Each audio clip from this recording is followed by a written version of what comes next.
ગજર ભાંગી ચૂકેલો અને શયનખંડની માલિકો અત્યારની ભાષામાં કહી તો જેને બેડરૂમમાં એ શયનખંડમાં પોતાના શયનની માથે રાજપૂત અને રાજપૂતાણી સૂતા છે ઊંઘમાં નિંદરમાં.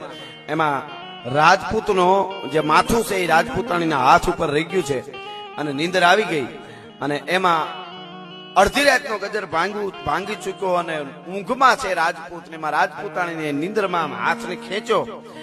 હાથ ખેંચાણો એટલે હાથી દાંતની ચૂડેલીઓ જે પહેરી હોય રાજસ્થાની જે પહેરતા એ હાથી દાંતની ચૂડેલીઓ છે એની એક સિફટીમાં રાજપૂતની કાનની બૂટ આવી ગઈ. સેજ આમ એવી સિફટી આવી કે રાજપૂત આમ પથારીમાં બેઠો થઈ ગયો. ઓહો કરીને બેઠો થઈ ગયો.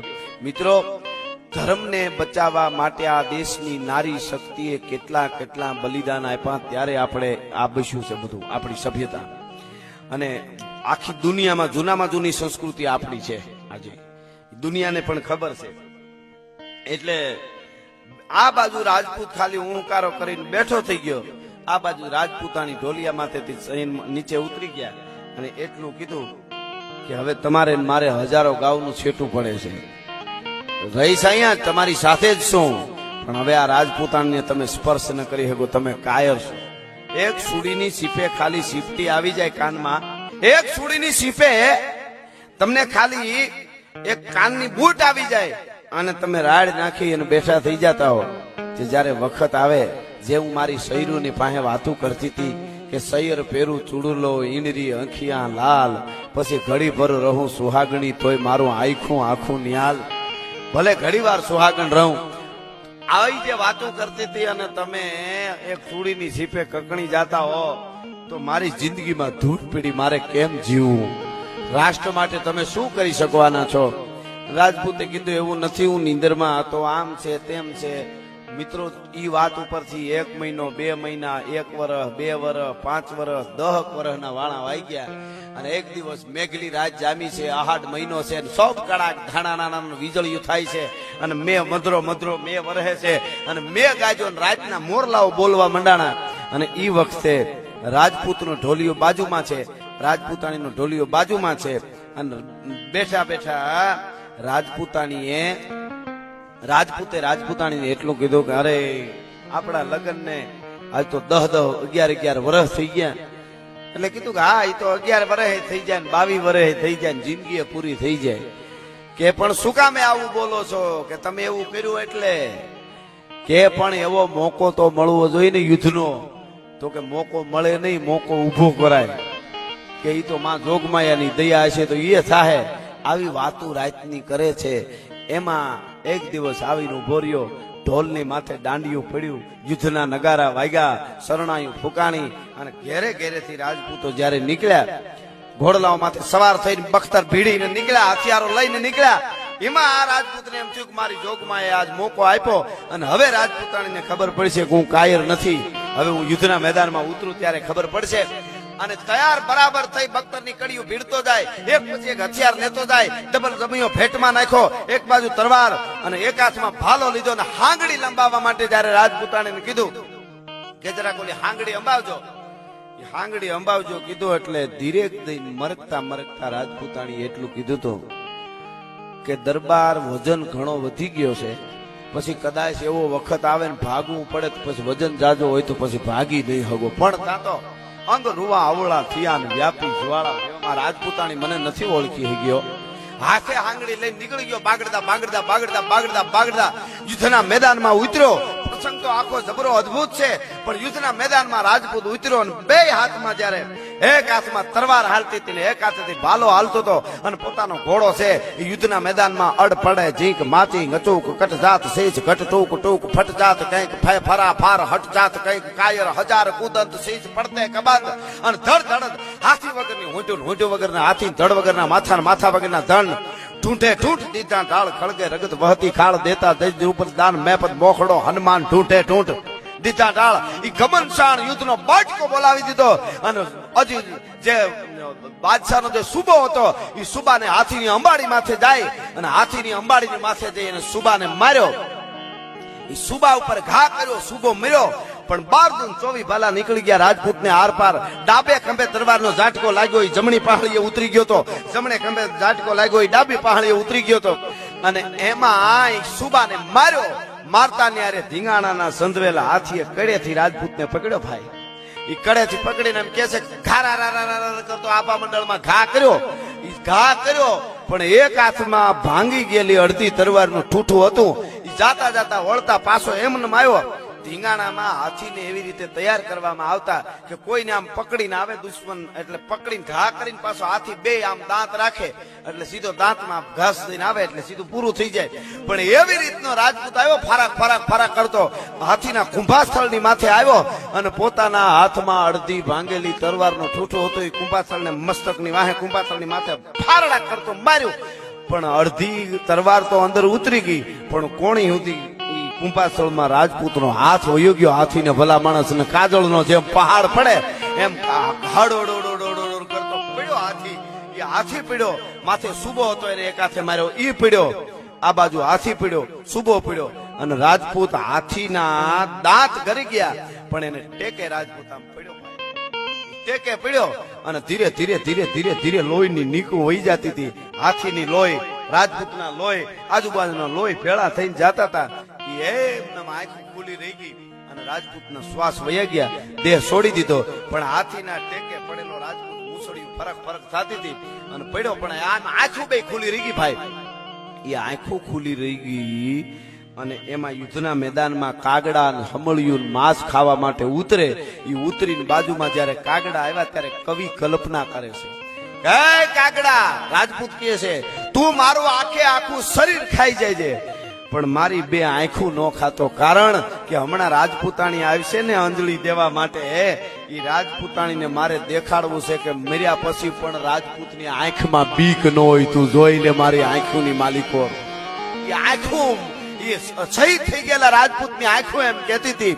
અને દુહો સાક્ષી પૂરે વર્ષો પહેલા શું કે છે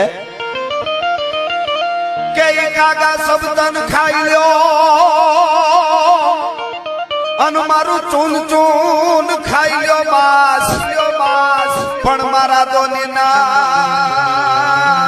ના મત ખાયો.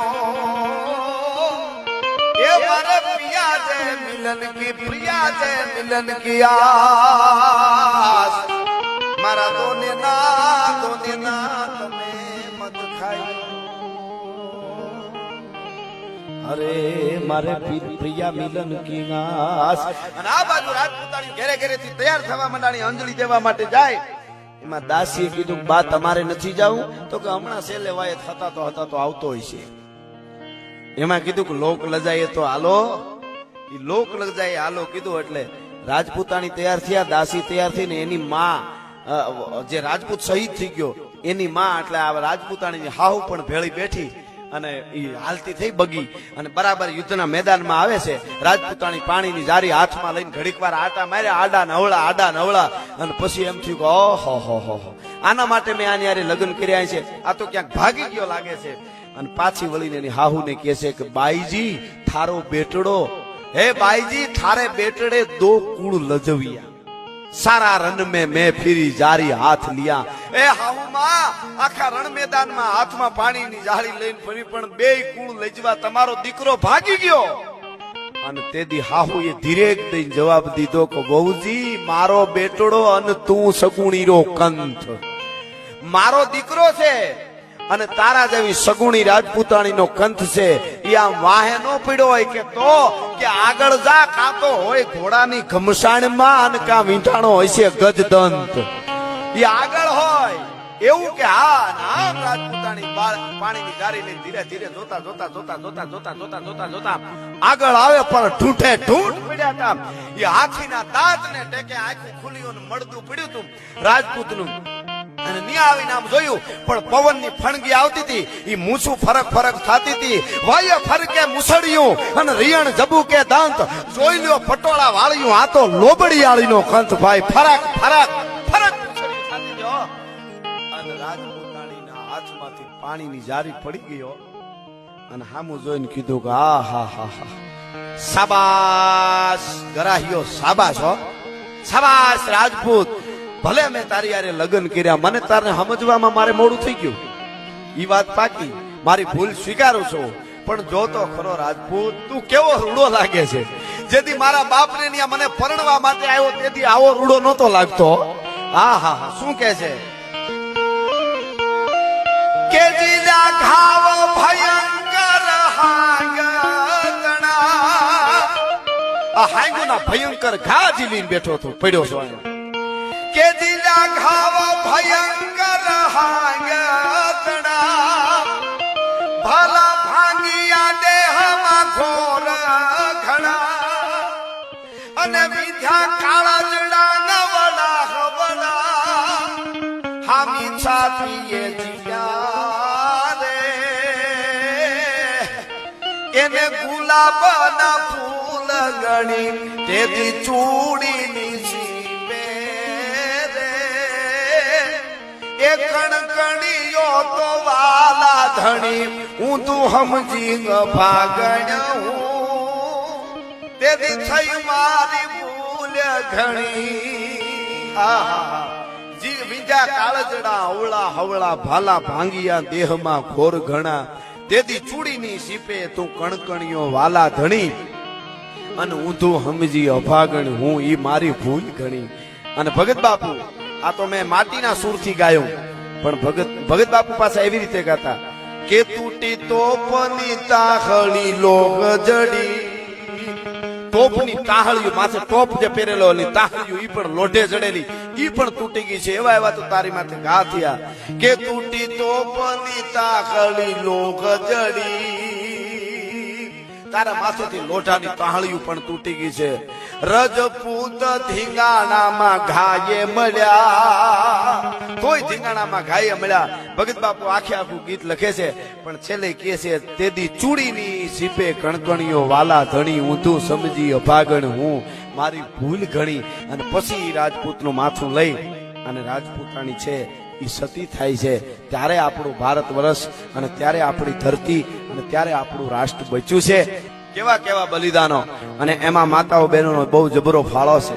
કા મરજો કા મારજો, અન પીઠ દેજો માં લગાર, નકર મારી સૈરું મેણા મારી છે, આ તો કાયર કેરી નાર. એક રાજપૂતાણી આમ વગડામાં હાલ્યા જતા હતા રમેશ મામા, અને એમાં આડી નાગણી ઉતરી અને મંડી ફૂફાડા મારવા ફેણ ચડાવી. રાજપૂતાણીને એમ થયું કે આ બાજુથી તરી જાવ. એ આમ તરવા જાય તો નાગણી ન્યા આડી ફરી, બે ત્રણ વાર આમ કર્યું, નાગણી જ્યારે આડી ફૂફાડા મારવા મંડાણી. એ વખતે રાજપૂતાણીએ નાગણીને કીધું તો ક્યું નાગણ અંજસ કરે ફના ચરા ચરા, હે નાગણી આટલું બધું અભિમાન શેનું છે તે, તું આડી ફરી ફરીને ફૂફાડા મારે છે, હાવ આવું હું તને અભિમાન છે. ત્યારે નાગણીએ કીધું તું કે મારો પતિ કાળોતરો નાગ છે, એક ફૂફાડો મારે તો પસેડીવા લીલા ઘાસ ને બાળીને ભસ્મ કરી દે, એવો ઝેરી નાગ મારો પતિ છે, એનું મને અભિમાન છે એટલે ફૂફાડા મારું છું. ત્યારે રાજપૂતાણીએ કીધું તું તને એનું અભિમાન છે, તો કે હા તો સાંભળી લે હવે નાગણી, ક્યું નાગણ અંજસ કરે ફના ચરા ચરા, તો પીયું અંગ કાસરી અને મો પીયું અંગ સના. તારો ધણી નાગ તો ફોતરા જેવી કાસળી પહેરે છે, અને ઈ કાસળી નીકળી ગયા પછી એના ઉંદરડા ઓહિકા કરીને હુતા હોય, તોય તને જો એટલું બધું અભિમાન હોય નાગણી, તો મારો પતિ રાજપૂત તો યુદ્ધના મેદાનમાં ઉતરે ત્યારે 1.5 મણનું બખ્તર પહેરીને ઉતરે છે, લોઠાનું ભલા માણા, તોય મારે અભિમાન નથી તારા જેટલું. તો પીયું અંગ કાસરી અને મો પીયું અંગ સના. આવી આવી ઘટનાઓ બની ત્યારે તમે સાકા જોવો, ચિત્તોડના સાકા, 11 વર્ષની દીકરીઓ, રાજપૂતની દીકરીઓ માથે ઓઢણી ઓઢી ગડગડતી દોટ મૂકીને એમ કે હે માં, હે મોટી બા, હે કાકી, હે દાદી, તમે થોડી વાર ઉભા રહ્યો, પેલા મારે અગ્નિકુંડમાં ધ્રુબકો મારવો છે. કે 11 વર્ષની રાજપૂતાણીની જ્વાળા કેવી હોય એ અગ્નિ નહીં ખબર પડે કે ત્યાં અગ્નિ ટાઢી પડે ભલા માણસ, મારે પેલા ખાબકવું છે. ત્યારે ભારત વર્ષનો આ સનાતન ધર્મ ને આપણું રાષ્ટ્ર છે એ કાયમના માટે ઉભું છે, એમનેમ નથી બચ્યું આ બધું આપણું.